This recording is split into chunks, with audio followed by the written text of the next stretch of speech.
Hello friends, आप सभी का आपके यूट्यूब चैनल पे एक बार फिर से स्वागत है।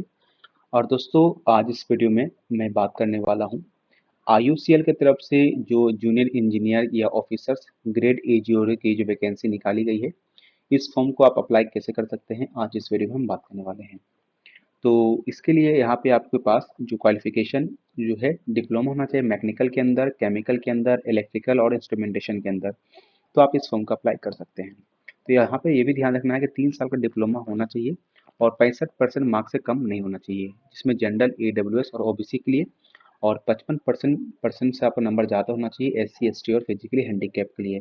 अगर ये आप क्वालिफाई कर पाएंगे ये कंडीशन को, तभी आप फॉर्म अप्लाई कीजिएगा। तो यहाँ पे देखिए, केमिकल के अंदर जो है अलग अलग डिपार्टमेंट दिया गया। मैकेनिकल में सिर्फ मैकेनिकल वाले अप्लाई करेंगे। इलेक्ट्रिकल ब्रांच देखेंगे electrical, electrical and electronics, electrical power system और इलेक्ट्रिकल इंजीनियर जो इंडस्ट्रियल कॉरिडोर से किए वो कर सकते हैं। और इंस्ट्रूमेंटेशन से जो यहाँ 4 दिख रहा है उससे कर सकते हैं। ठीक है, तो अब इसको शुरू करते हैं। देखो, डिस्क्रिप्शन में आपको लिंक मिलेगा, आपके सामने जो है इस प्रकार का पेज ओपन हो जाएगा, जहाँ पे आप देख पाओगे कि यहाँ पे सबसे पहले जो फॉर्म का स्टार्ट है वो 12 सितंबर से हो चुका है और 28 सितंबर इसका फॉर्म का लास्ट डेट है शाम के 5 बजे तक। और जिसका जो प्रिंट निकालने का फॉर्म का डेट है वो 13 अक्टूबर तक है, यानी कि आपको प्रिंट भी निकाल के रख लेना है। और पेमेंट करने का डेट जो है 12 सितंबर से लेकर 28 सितंबर शाम के 5 बजे तक ही दिया गया है। यानी आपके इसके लिए लास्ट डेट जब होगा आपको उसके बाद अलग से पेमेंट का टाइम नहीं दिया जाएगा।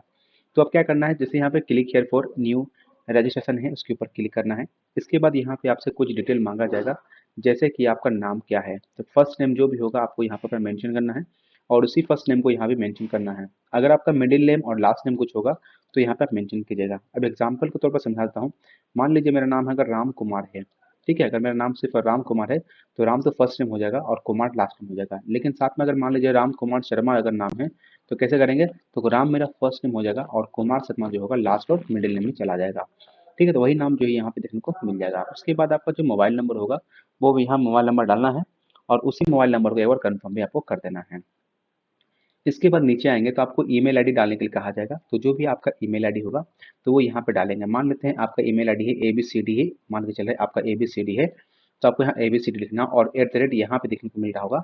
और @gmail.com जो होगा ये यहाँ से आपको सिलेक्शन करना होगा, जो भी जीमेल है, हॉटमेल है, रेडिट मेल है। और उसके बाद जो नीचे में देख पा रहे होंगे यहाँ पे कन्फर्म ईमेल आईडी लिखा है, यानी कि पूरा यहाँ पे ईमेल आईडी आपको लिखना होगा। फिर इस कैप्चा कोड को यहाँ पे मेंशन करके फिर आपको सेव नेक्स्ट का जो ऑप्शन होता है इसके ऊपर क्लिक कर देना है। अब इसके बाद यहाँ पे आपको आईडी और पासवर्ड मिल जाएगा और यहीं पे आप देख पाओगे। तो यहाँ पे आपके सामने ना कि फोटो और सिग्नेचर अपलोड करने के लिए कहा जाएगा। तो सबसे पहले फोटो जो अपलोड करना है वो आपको पहले जो फोटो आपका जो खींचा हुआ होगा वो यहाँ पर अपलोड करना ही करना है, वो अपलोड हो जाएगा। और उसके बाद आपको साथ में वेब कैमरा, यानी कि आपको आपका जो वेब कैमरा से लाइव फोटो भी आपको खींचना होगा। अगर आप मान लेते हैं आप लैपटॉप से भर रहे थे, आपके वेब कैमरा काम नहीं करता है, तो आप क्या करिएगा, अपने मोबाइल का जो स्कैनर होता है उसको ओपन कीजिएगा और उस स्कैनर से इसको यहाँ पे क्लिक करेंगे ना, तो यहाँ पे एक बार कोड दिखेगा, उस बार कोड पे क्लिक आपको स्कैन करना है। और वो जैसे आप स्कैन करिएगा तो आपके मोबाइल पे ही वो चीज़ ओपन होगा और वहाँ पे आप फोटो खींचने के लिए कहा जाएगा। फोटो आपको क्लिक कर लेना है और वही फोटो यहाँ पे आपका सेम कुछ अपलोड हो जाएगा। तो मैं ये आपको अभी अपलोड करके तो नहीं दिखा पा रहा हूँ, लेकिन मैं आपको दिखा दूंगा क्योंकि मेरा कैमरा अभी जो है वो वर्किंग में नहीं है।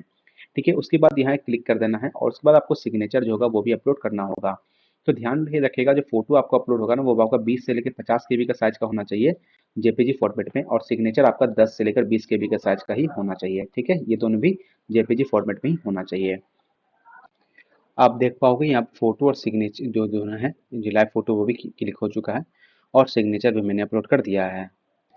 और यहीं पे देखेंगे तो यहाँ कंफर्म करने का ऑप्शन देखने को मिलेगा, यहाँ पे कंफर्म करने का ऑप्शन मिलेगा। इसके बाद जो नेक्स्ट का ऑप्शन है, नेक्स्ट के ऊपर क्लिक कर देना है। जब आप नेक्स्ट के ऊपर क्लिक कीजिएगा तो अब यहाँ पे आपको डिसिप्लिन के बारे में पूछेगा कि आपका कौन सा ट्रेड है। तो जो भी आपका ट्रेड होगा वो सिलेक्शन कीजिएगा। फिर पूछा आपका कैटेगरी कौन सा है, जनरल, ओबीसी, एनसीएल, जो भी होगा आपको सिलेक्शन करना है। और ध्यान रखना है कि जो आप कैटेगरी चॉइस कीजिएगा तो बाद में आपको उसका सर्टिफिकेट भी देना पड़ेगा। फिर पूछा गया फिजिकली हैंडीकैप्ड हैं कि नहीं, 40% से प्लस। अगर होंगे तो यस पे क्लिक करिएगा, वरना आपको नो के ऊपर ही क्लिक करना है।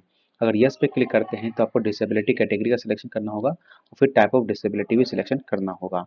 इसके बाद आप नीचे आएंगे तो यहाँ पे आपको कुछ और फिलअप नहीं करना पड़ेगा और फिर यहाँ पे डायरेक्टली पूछा जाएगा कि आप are you a person with specific disability cover. तो आपको यस या नो पे क्लिक करना है, या डिसेबिलिटी है कि नहीं तो आपको नो पे ही क्लिक करना होगा। इसके बाद आप नीचे जब आएंगे तो यहाँ पे आपसे पूछेगा कि आप एक्स सर्विसमैन हैं कि नहीं, तो आपको यस या नो पे क्लिक करना होगा। फिर पूछा गया आप डिपार्टमेंटल हैं क्या, कि इसके अंदर आईयूसीएल के अंदर, तो आपको यस या नो पे क्लिक करना होगा। इसके बाद यहाँ पे रिलीजन पूछेगा, कौन सा आपका रिलीजन आता है, आपको रिलीजन का सिलेक्शन करना है। फिर अगर आप ध्यान रखिएगा माइनॉरिटी के बारे में पूछा गया, अगर आप हिंदू में आप आते हैं तो आप यहाँ पे नो पे क्लिक कीजिएगा, लेकिन आप हिंदू के अलावा और भी कोई कैटेगरी से आते हैं यानी और कोई रिलीजन से आते हैं तो आपको यस पे ही क्लिक करना है। फिर यहाँ पूछा गया आपको आधार कार्ड के वेरिफिकेशन में कंसेंट देना होगा, यस या नो।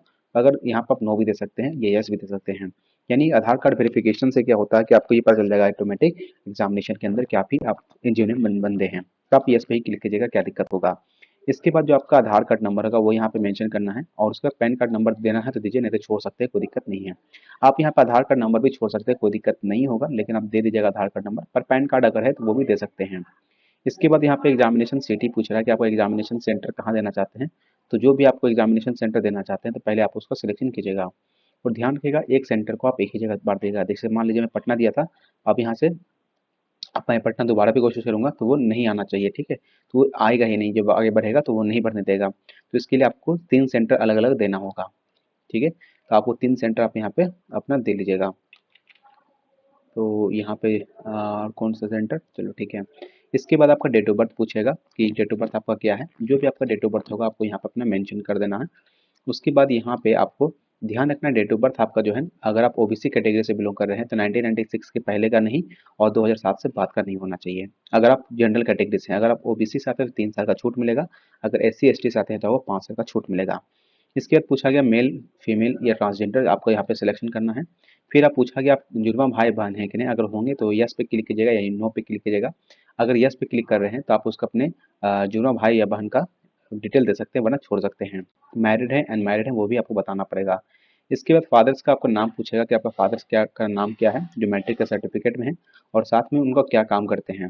तो जो भी यहाँ पे काम होगा, अगर काम मान लीजिए मेंशन नहीं है, जैसे यहाँ पे मान लीजिए कुछ काम नहीं करते तो नॉट एप्लीकेबल भी लिख सकते हैं, ठीक है। एनुअल इनकम देना कोई ज़रूरी नहीं होगा, अगर एनुअल इनकम तब पड़ेगा जब आप मान लीजिए हैं कि आपने गवर्नमेंट PSU का दिए हैं, तब आप दे सकते हैं, वरना कोई दिक्कत नहीं है, छोड़ भी सकते हैं। फिर मदर्स नेम पूछेगा, मदर का क्या ऑक्यूपेशन है वो भी यहाँ पे आप देख सकते हैं, ठीक है, आप यहाँ पे मेंशन कर सकते हैं। इसके बाद आपका पूछा गया है एड्रेस पूछा गया है, एड्रेस वन में यहाँ पे आप अपना विलेज यहाँ लिख सकते हैं, और जो आपका वार्ड नंबर है वो यहाँ मेंशन कर सकते हैं। दूसरा आप अपने यहाँ पोस्ट ऑफिस लिख सकते हैं, और जो आपका थाना होगा वो यहाँ लिख सकते हैं, और एड्रेस से आप छोड़ सकते हैं। डिस्ट्रिक्ट जो आपका होगा, स्टेट जो आपका होगा, पिन कोड जो आपका होगा। उसके बाद ये कोरेस्पोंडेंस एड्रेस फिलअप हुआ है, अगर आप चाहते हैं कि आपका कोरेस्पोंडेंस एड्रेस परमानेंट आपका दोनों सेम है तो आप उस पर टिक करेंगे तो आपका सेम ऊपर और नीचे एड्रेस फिलअप हो जाएगा। अगर परमानेंट अलग है तो आपको डिटेल भरना पड़ेगा। इसके बाद GST इनवॉइसिंग के लिए पूछेगा, तो आप यहाँ पे परमानेंट एड्रेस पे ही क्लिक कीजिएगा। इसके बाद आपका जो बैंक अकाउंट डिटेल है वो भरना होगा, जैसे बैंक अकाउंट होल्डर क्या नाम है, यानी आपका बैंक अकाउंट में नाम क्या है, बैंक अकाउंट कंफर्म करना है, और ब्रांच कौन सा है और किस टाइप का अकाउंट है। तो टाइप ऑफ अकाउंट यहाँ देखेंगे सेविंग है करंट है, तो आप सेविंग पे क्लिक करेंगे। उसके बाद IFSC कोड जो होगा वो मेंशन कीजिएगा। यहाँ पे देखेंगे कि कितना पैसा लगेगा वो यहाँ देखने को मिल जाएगा, और फिर वैलिडेट योर डिटेल्स पे ऊपर क्लिक करना होगा। अब इसके बाद यहाँ पे आपको क्वालिफिकेशन डिटेल जो है वो मेंशन करने के लिए कहा जाएगा। जैसे आप देख पाओगे क्या क्या देखने को मिलेगा इसमें आपको, तो थोड़ा आपको दिख नहीं रहा होगा अभी, ऐसे मैं आपको दिखाता हूँ। जैसे यहाँ पे देख पाओगे कि यहाँ पे सबसे पहले आपको 10th का डिटेल पूछा गया है कि आपको कौन सा बोर्ड से आपने पास किया है। उसके बाद ये सब ब्लैंक रहेगा। उसके बाद आप मंथ और ईयर ऑफ एडमिशन कब लिए हैं, तो आप यहाँ पे क्या कीजिएगा अप्रैल लिख लीजिएगा, और जिस साल आपने 10th पास किया उसके जस्ट 1 साल पहले का आपको वहाँ पे रजिस्टर करना होगा। मान लीजिए एक बंदा पास किया 2015 में, तो यहाँ लिखना पड़ेगा अप्रैल 2000 मान लेते हैं 14, ठीक है, तो ये सही रहेगा। और उसके बाद कब पास किए हैं, तो आपको जो मार्कशीट होगा ना या सर्टिफिकेट होगा उसके नीचे में देख पाइएगा, वहाँ पे मंथ और ईयर दोनों लिखा रहेगा। फिर परसेंटेज सिस्टम पूछा गया, परसेंटेज कितना आया है।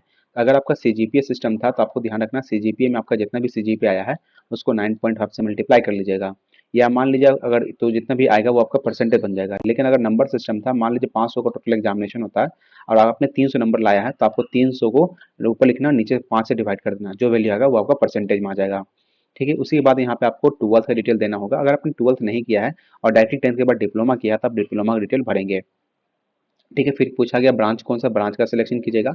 इसके बाद यहाँ पे ड्यूरेशन पूछा किस साल का है, तो रेगुलर फुल टाइम होना चाहिए, एली वाले बच्चे इसको अप्लाई नहीं करेंगे, ध्यान रखिएगा।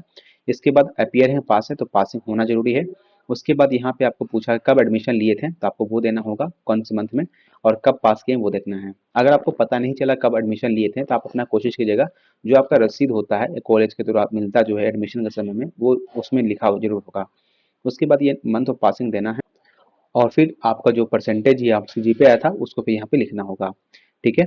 और यहाँ लिखा हुआ जो बच्चे कैंडिडेट अभी अपियर में है, देखिए यहाँ पे लिखा हुआ है फॉर अपियर कैंडिडेट परसेंटेज आपको अप टू 5th सेमेस्टर तक ही देना होगा। ठीक है। और उसके बाद ध्यान रखना, और यहाँ पे एक डिक्लेरेशन होगा, क्लिक करना पड़ेगा कि आपको 31 अक्टूबर 2025 से पहले रिजल्ट आपका आ जाएगा। अगर आपका रिजल्ट आप अभी अपियरिंग में है लेकिन आपका 31 अक्टूबर तक रिजल्ट नहीं आ पाता है तो ध्यान रखिएगा कि आप इस फॉर्म में अगर पास भी कर जाते हैं तो आप बाद में छट जाएंगे। अगर आपने आईटीआई भी किया हुआ है तो आप यहाँ पे आईटीआई का डिटेल दे सकते हैं, वरना आप छोड़ सकते हैं। उसके बाद पूछा गया कि आप डिप्लोमा 3 पूरा फुल टाइम किए हैं कि नहीं किए। अगर मैं नो पे क्लिक किया तो कोई दिक्कत नहीं हो रहा है, बट 3 साल का अगर डिप्लोमा कंप्लीट किया तो यस पे ही क्लिक कीजिएगा। इसके बाद पूछा जा रहा है कि आपने हायर क्वालिफिकेशन जैसे कि बीटेक, बीई, एमबीए, सीए और सीएमए, एमसीए सब किया हुआ है। अगर आप यस पे क्लिक करेंगे तो ध्यान रखना, अगर हायर क्वालिफिकेशन आप जैसे जाइएगा तो आप यहाँ पे नॉट एलिजिबल हो जाइएगा, यानी सिर्फ डिप्लोमा वाले बच्चे ही इसको अप्लाई करेंगे। ये बहुत इंपॉर्टेंट बात है। इसके बाद अगर अपनी वर्क एक्सपीरियंस आपके पास में है तो आप दे सकते हैं, नहीं है तो आप छोड़ सकते हैं। उसके बाद वैलिडेट योर डिटेल्स पे क्लिक करेंगे। अगर सब कुछ सही होगा तो वेरीफाई लिख के आ जाएगा, अगर कुछ गलती होगा तो उस जगह पे आप देखिएगा वो लाल कलर से लिख के आ जाएगा आपने क्या गलती किया है, तो उसको जाकर फिर सही कर लेना है और फिर सेव नेक्स्ट का ऑप्शन आएगा, इसके ऊपर क्लिक करना है। अब इसके बाद यहाँ पे आपका जो फॉर्म का जो है वो सब कुछ यहाँ पे देखने को मिलेगा। और यहाँ पे कुछ भी अगर गलती होगा तो बैक करके जो भी गलती हुआ उसको जाकर सही कर सकते हैं। लेकिन अगर सब कुछ सही है तो यहाँ पे एक डिक्लेरेशन होगा, इसके ऊपर क्लिक करना है। और ध्यान रखना, यहाँ लिखा हुआ है कि आपको हार्ड कॉपी जो है अपने पास रखना होगा, क्योंकि जब भी डॉक्यूमेंट वेरिफिकेशन होगा या इंटरव्यू के समय में आपको से ये हार्ड कॉपी मांगा जाएगा, इसीलिए हार्ड कॉपी इसका बहुत ज़्यादा इंपॉर्टेंट है। आप चाहे इसका हार्ड कॉपी पीडीएफ के फॉर्मेट में रखिए, जब आप क्वालिफाई कर जाइएगा सब कुछ तो उस समय प्रिंट निकाल के वहाँ दे सकते हैं। इसके बाद अगर सब कुछ सही हो रहा है तो आपको सब कुछ क्लिक करना है और कंप्लीट रजिस्ट्रेशन के ऊपर क्लिक कर देना है। अब यहाँ पे आपके सामने दो ऑप्शन ओपन होंगे। पहला ऑप्शन जो दिख रहा है आपको लेफ्ट थंब इंप्रेशन अपलोड करना है, जो कि लेफ्ट थंब इंप्रेशन शायद आपका 20 से लेकर 50 केबी का बीच का होना चाहिए और जेपीजी फॉर्मेट में होना चाहिए। तो लेफ्ट थंब इंप्रेशन जो होगा एक व्हाइट पेज के ऊपर ब्लू या ब्लैक इंक का जो होगा स्टैम्प पैड होता है उस पर आपको हाथ को रंग के उस पर क्लिक कर देना है, इसमें भर देना है, लेफ्ट थंब रखना है, चाहे लड़का हो चाहे लड़की हो। इसके बाद यहाँ पे बोला गया कि आप डिजी लॉकर से अपने डिटेल्स को देना चाहते हैं या नहीं देना चाहते हैं, तो आपको यस या नो के ऊपर क्लिक कर सकते हैं। जैसे मैंने यहाँ पे नो के ऊपर क्लिक किया है और उसके बाद सेव नेक्स्ट के ऊपर क्लिक कर देंगे, आप यहाँ पे आपको भर सकते हैं। अगर आप यहाँ पे यस पे क्लिक करेंगे तो हो सकता है आपके मोबाइल पे ओटीपी आएगा जिससे आधार कार्ड आपका रजिस्टर्ड होगा। इसके बाद इस कैप्चा कोड को यहाँ पर फिलअप करना है और उसके बाद आगे बढ़ना है। अब देखिए यहाँ पे क्या होगा, जो SC ST वाले बच्चे होंगे, जो SC ST और फिजिकली हैंडीकैप है, उनका यहाँ पे फॉर्म क्या हो जाएगा, कंप्लीट हो जाएगा। ठीक है, उनका फॉर्म यहाँ पे कंप्लीट होगा क्योंकि उनको इसमें पेमेंट करने की कोई रिक्वायरमेंट नहीं है। तो आपको क्या दिखेगा, तो आपको यहाँ पे देखेंगे तो आपको यहाँ पर एप्लीकेशन प्रिंट का ऑप्शन देखने को मिलेगा, यानी आप एप्लीकेशन प्रिंट के ऊपर क्लिक करेंगे और आपके एप्लीकेशन फॉर्म डाउनलोड हो जाएगा और उसके पास फ्यूचर रेफरेंस के लिए रखिएगा। लेकिन अगर जो बच्चे ओबीसी और जनरल में आते हैं उनको पेमेंट करने के लिए आगे प्रोसेस चलना पड़ेगा। तो कैप्चा कोड को डालना है, सबमिट का ऑप्शन के ऊपर क्लिक करना है। अब यहाँ पे आपके सामने कुछ पेमेंट का ऑप्शन देखने को मिलेंगे, जैसे कि अगर मैं आपको दिखाऊं तो एक सेकेंड थोड़ा सा आपको जूम कर दूं, तो यहाँ पे आप देख पाओगे तो क्रेडिट कार्ड का ऑप्शन, डेबिट कार्ड का option, net banking card, QR code, UPI, जिस भी माध्यम से पेमेंट आपको करने का शौक है आप पेमेंट को कंप्लीट कीजिएगा। और जैसे यहाँ पे पेमेंट कंप्लीट होगा आपके फोन पे या क्रेडिट कार्ड, डेबिट कार्ड, जिससे भी पेमेंट करना, अगर पेमेंट हो जाने के बाद अगर मान लेते हैं बाई चांस अगर सर्वर एरर के कारण आपका पैसा कट गया है लेकिन यहाँ पे फॉर्म में नहीं दिखा रहा है, तो आप कम से कम 48 घंटा वेट कीजिएगा। 24 से लेकर 48 घंटा के अंदर वो अपडेट हो जाता है और फिर से आपको लॉगिन करके चेक कर लेना है कि आपका अपडेट हुआ है कि नहीं हुआ। अगर फिर भी 48 घंटे के बाद अपडेट नहीं होता है तो आप फिर से दोबारा पेमेंट करिएगा और ये जो पैसा पहले पेमेंट कर चुका था वो आपको विद इन 7 दिन के अंदर जो है वर्किंग डे के अंदर वो पैसा वापस रिफंड हो जाता है। अगर तब भी नहीं होता है तब आप IUCL के जो हेल्पलाइन नंबर होगा उस पर कॉन्टेक्ट कीजिएगा, ईमेल कीजिएगा और उससे आपको कुछ ना कुछ सोल्यूशन मिलेगा। और ध्यान रखना इन सभी चीज़ के अंदर ट्रांजैक्शन आईडी जो होता है, जो फोन पे में दिखता है, वो आपके पास में होना चाहिए। ठीक है, तो इस प्रकार से जो है फॉर्म आप आसानी से कंप्लीट कर सकते हैं। आपको फिर पेमेंट होने के बाद फिर से आपको होम पेज भेजा जाएगा या लॉगिन करने के दोबारा कहा जाएगा, लॉगिन करिएगा और वहां पे फिर आपको एप्लीकेशन प्रिंट का जो ऑप्शन जिस प्रकार से SC ST वाले बच्चों को दिखा था वहीं पे आपको क्लिक करना है और अपने पास फ्यूचर रेफरेंस रख लीजिएगा। लेकिन जो बच्चे पेमेंट कर रहे हैं ना, तो आपको पेमेंट स्लिप भी अपने पास वहां बगल में पेमेंट का भी स्लिप का देखने को मिला होगा, पेमेंट स्लिप के ऊपर क्लिक करके पेमेंट स्लिप अपने पास रख लीजिएगा। इस प्रकार से जो फॉर्म है आपका आसानी से फिलअप हो जाएगा। अगर अभी भी फॉर्म भरने में कहीं प्रॉब्लम हो रहा हो तो कॉमेंट करके जरूर बताइएगा, मैं कोशिश करूंगा आपका रिप्लाई करने का। आशा करता हूँ वीडियो अच्छा लगा होगा। वीडियो अच्छा लगा हो तो प्लीज वीडियो को लाइक, वीडियो को शेयर और चैनल को सब्सक्राइब कर लीजिएगा। मिलेंगे जल्दी नेक्स्ट वीडियो में ऐसे ही वीडियो के साथ। तो thank you for watching this video.